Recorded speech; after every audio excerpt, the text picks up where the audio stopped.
Welcome back to another episode of Titans of Now. Titans reaches a wide audience of ServiceNow admins, developers, architects, and product owners. So if you want your brand in front of this audience, check out the description below for how to contact me about sponsorship opportunities. If you want to know what I'm up to lately, I invite you to discover Vivid Charts. Vivid Charts is a visualization and storytelling platform built on ServiceNow. Stop exporting data off platform to get the aesthetic control and storytelling experiences that you want. Hey everyone, welcome back to another episode of Titans of Now. It is so good to have you here. Ladies and gentlemen, I have for you an epic player in the ServiceNow space, a gentleman I have competed with on the field of hackathon battles aplenty. Like me, he is a multi-ServiceNow hackathon winner. He is also the founder of elite service partner CloudPires.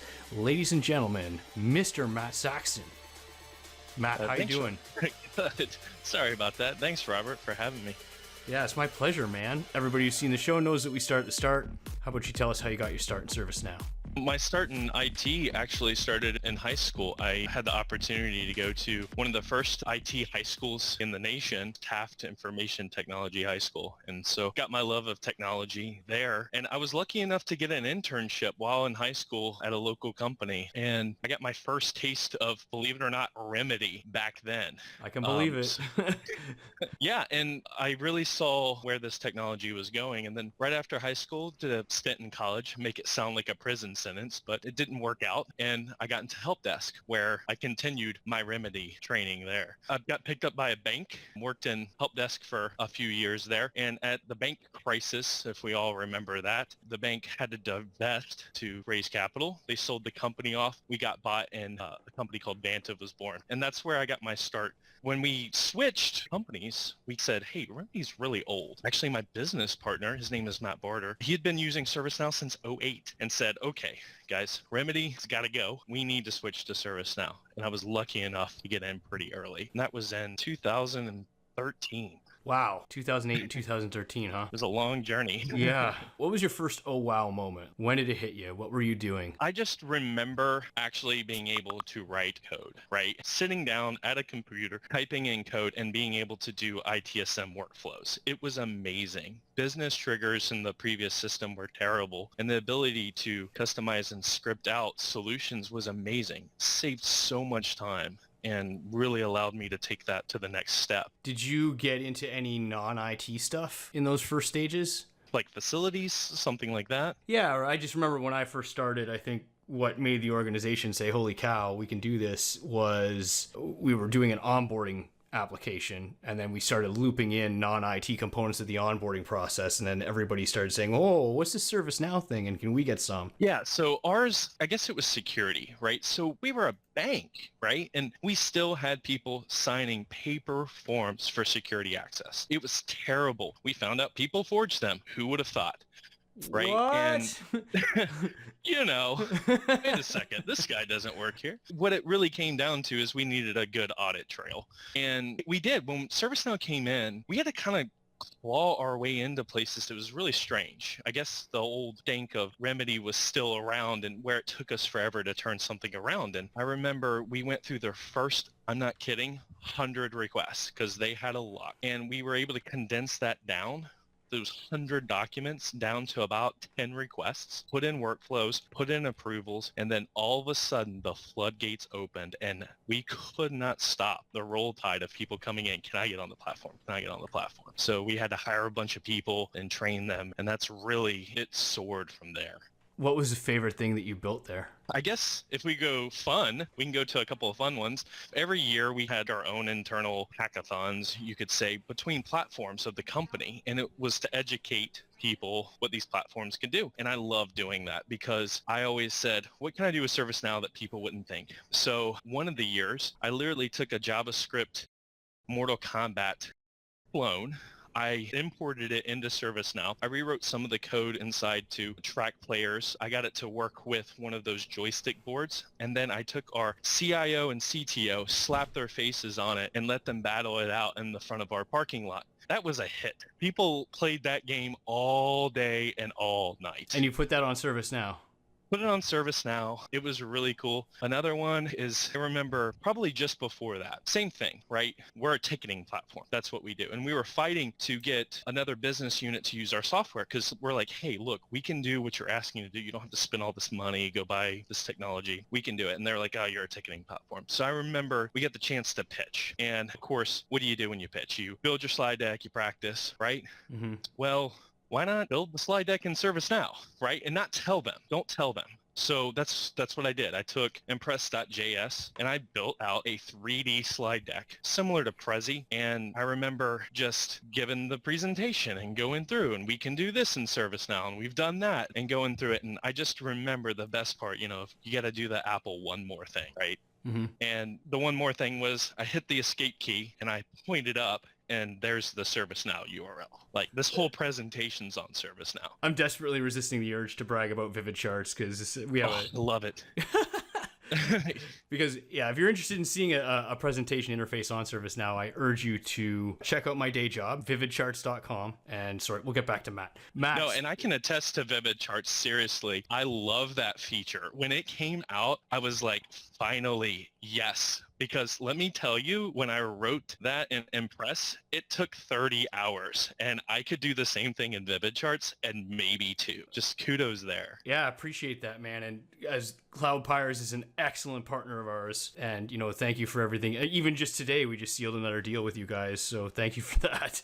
That's awesome. Yeah, absolutely. We're on the topic of hackathons, and let's talk about that because we've competed in almost every hackathon I can remember. Yes. Except one. Were you at the first TrueDevCon? I wasn't. I was at the second.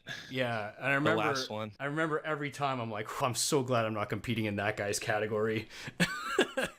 The feeling was mutual. It can be intimidating sometimes, but it's all in good fun, right? Mm-hmm. So it's good to see what the folks come up with and how they push it forward. And let's talk about some of the things you built. I remember the TrueDevCon you built, was it a music streaming service in ServiceNow? Yeah, so it's one of those things that I miss going to the old school UI 15. I miss the left-hand menu bar with the iframe that you could customize. I know you can go back to it, and sometimes I do, but it was cool. It was cool because you could embed a UI page there. You could do some cool stuff.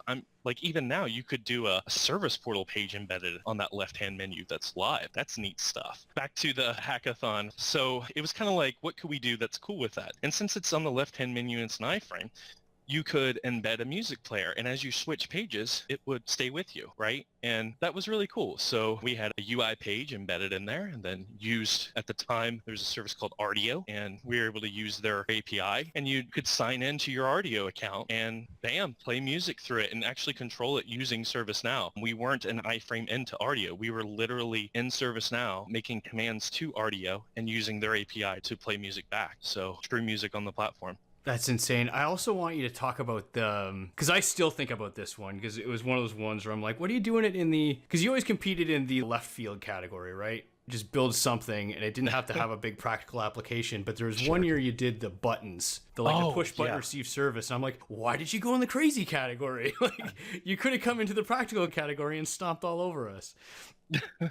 Yeah, I don't know. The categories were kind of ambiguous, and maybe it was 30 about that time that we picked. But yeah, that was an interesting one. I remember probably a week before going, I'm trying to think of hackathon ideas, and I'm reading about this guy who hacked Amazon Dash buttons to turn on lights and stuff. And I'm like, that's interesting. Wonder if we could do some buttons as a service. And it turned out to be incredibly easy. Using a ServiceNow Midserver, you could pick up the network signals and trigger. It's very basic. I think Chuck Tomasi expanded on that when they actually came out with the API, and it was way more elegant than my solution, but it was a fun one. For those not familiar with Amazon buttons in the audience, why don't you tell people what exactly it did? Yeah, so they called them dash buttons, and essentially what they were was a single-use, simple ordering button, right? You could order a Tide one, and you could put it on your washer, and when you saw you were low on Tide, you would click the button, it would blink, blink, blink, and then literally place an order with Amazon. And in 2 days, it showed up. Pretty revolutionary, really. I still think about it, man, because I think about, you know me, I've always been thinking about how ServiceNow fully breaches, exits the IT space, and gets into something that's like truly mass commercial or industrial scale, right? And what has more scale than just a button you press to get more of? It's just amazing. I'm right? thinking like warehouses, at least the ones that aren't fully automated anymore, but emergency services, different types of facilities management services. This has got to have a broad ranging application. And so all those years ago, and that solution is still inspiring me. And for those of you out there who are in those domains, like think about it. What would you do with ServiceNow if you could just press a button, press a physical button on your desk, and it would fire a workflow off to you?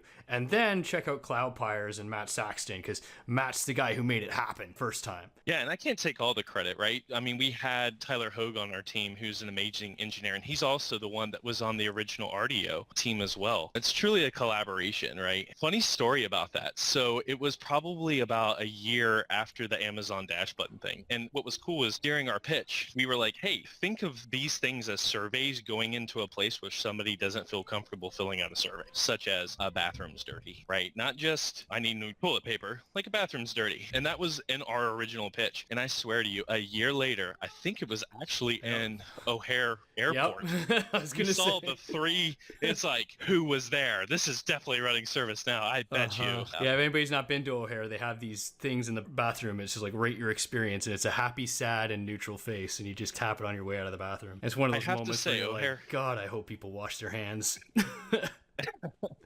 I have to say, O'Hare bathroom, if you haven't been, go, because there's some weird stuff going on there. I remember like the toilet, there was like a seat cover was moving. I was like, whoa, what is this? You know. Let's see how we can cross-reference that with ServiceNow. Okay, so we've talked about the good times. Has there been a time in your ServiceNow experience where your back was against the wall, you're out of time, out of energy, out of ideas, and you're like, I'm not going to make it? Oh, the shot clock moments, right? Mm-hmm. The ones where you're in game 5 and it's do or die. Yeah, of course, right? We've all run into those. I remember one time we were going out to a customer site. We flew out there. They flew their people out there to all get trained. And this is before a go live, but the go live was happening the next day. And I remember going in there and it was one of the coldest days, probably -30 in Washington, D.C. Not kidding. Pipes burst in the place we were staying. So cold. And I'm tired and we're going through this and I'm not kidding you. We couldn't get through one example, not one in this application. And my face is flustered. I'm flustered. We're using a mic because there's that many people there, right? And can't get through none of it. And basically I was like, okay, guys, I'm so sorry. We're going to have to shut this down. It's not working. And we went back. There was a team of 3 of us and we worked, I'm not kidding, all the way to the next morning. Did not sleep. And then went for day 2 and got it to finally work. And trust me, it was being held with bubble gum and tape in the background.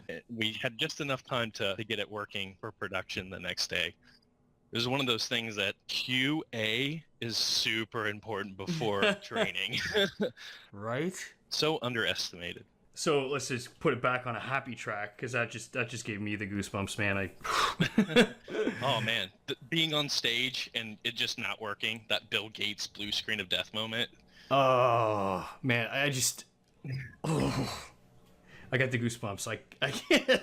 It turns my stomach.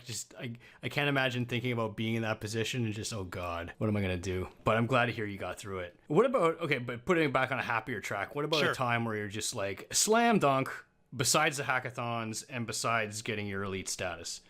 Take the good ones away, right? I mean, it's the thrill of landing the customer. If we go outside the technical aspect, it's when you are founding a company, and I say that in the terms of it's not just you, it's your family, right? My wife supported me. I had a business partner. There was customers here. All those people both supporting and relying on you. And when you're new, it's do or die. You know this as well as I do. Mm-hmm. And when you don't think you're going to land that customer because you're the small guy and you go in and you crush the demo, you answer every question, so you see them geeking out on what you're talking about, that to me is the best. I love the technology aspect, but winning the hearts and minds of the people that you know when you're going in may be naysayers to you. That's the best part. I always tell people the most applicable skill in all the ServiceNow space is being able to tell a story. Oh, yes. Because we've done it in the hackathons, you've done it getting all your customers for CloudPires. I do it every day for Vivid Charts. And so everybody out there, just take heed. It's one thing to know the tech, but it's the storytelling that wins the day. You hit the nail on the head. I don't care how technical you are. If you can't put it into simple terms for people that make decisions to believe in what you're saying, you're not going to go anywhere. And it's an underrated skill, right? It's the Steve Jobs to the Steve Wozniak. Right? Yeah. Who's the well-known one, right? Mm-hmm. So it's important. It's an important skill.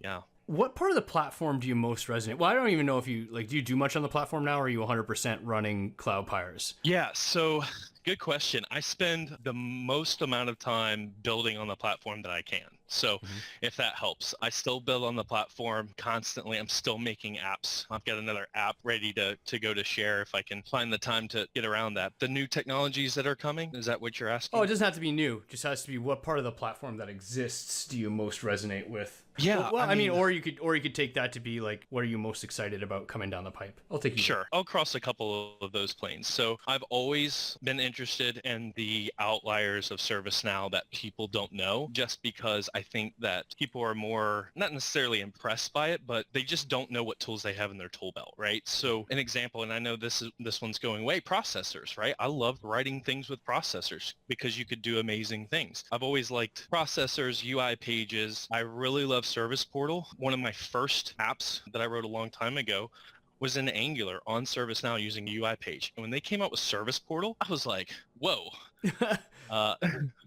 Why did I just do this? They're ahead of the curve. I love Service Portal. I'm starting to learn web components and just the power that they are going to wield when it comes to the new interfaces in ServiceNow. I think using CLI tools is the future. That's how you're going to get most modern web developers. And I can't wait with all these modern tools that they're coming out to see the developers they attract and see how far they push it. There's a lot of hype and actually a lot of closeted questions, I think, about this new paradigm. You're talking about Seismic, right? Yes, Seismic. I think they're calling it Canvas or Now Design System. I don't know. They got like 20 names to it. Based on what you've seen before and what you're excited about, can you give the audience an example of something that the everyman ServiceNow person could sink their teeth into and say, oh yeah, that is going to be awesome? Or is it more something that only a developer is going to jazz out about?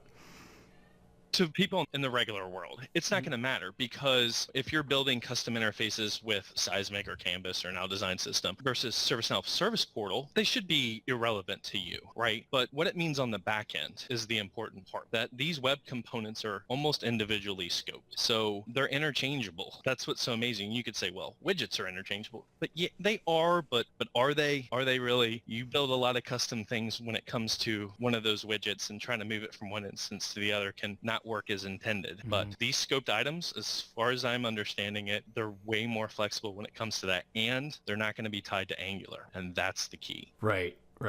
If you could change the ecosystem or the product in any way, what would you do? That's a good question. I like the power of Midservers.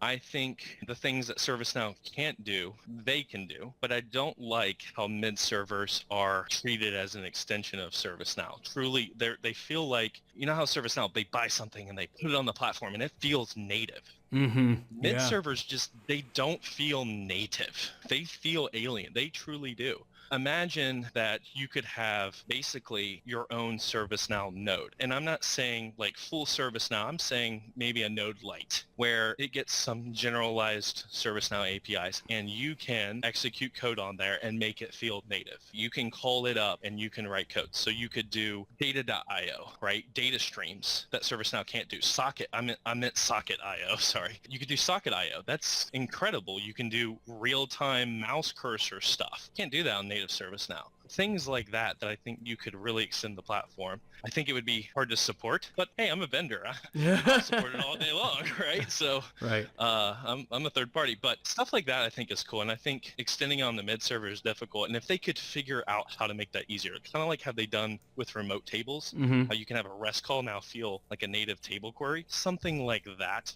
allows us to use these custom libraries easier and on the cloud. I got to get you on a call with Michael Barr and Mark Scott. We're gonna have They're already thinking there, huh? the mid-server Jedi Council and have a just big mid-server powwow.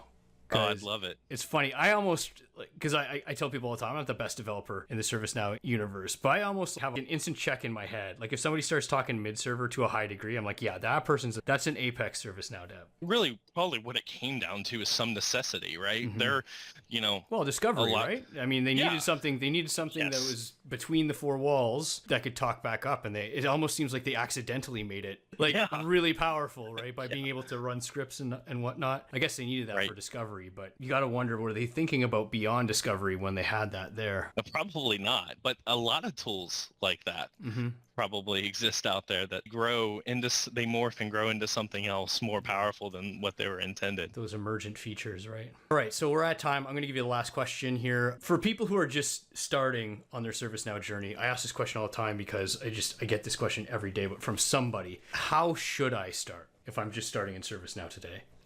Back in the day, it was much harder. You had to go to ServiceNow Guru. You had to go to John Anderson. You had to go through the wiki, go through communities, look for Rob Fedoric and follow all of his posts, right? Now, I have to say that ServiceNow has done a really good job on learning. Obviously, there's some JavaScript stuff you can take at Code Academy, but you got to understand CloudPires is a learning company, and we put our people through it. And they come out really good. Now, granted, mentorship and experience and all of that is probably our secret sauce. But if you're new, they give it to you. You get a free instance. You get the basic learning. Go do it. Practice it. Practice it 10 minutes every day. And that's probably the best advice I could give you. All right, Matt, thanks so much for joining us again. We'll have all Matt's links in the descriptions. Be sure to check him out at CloudPires.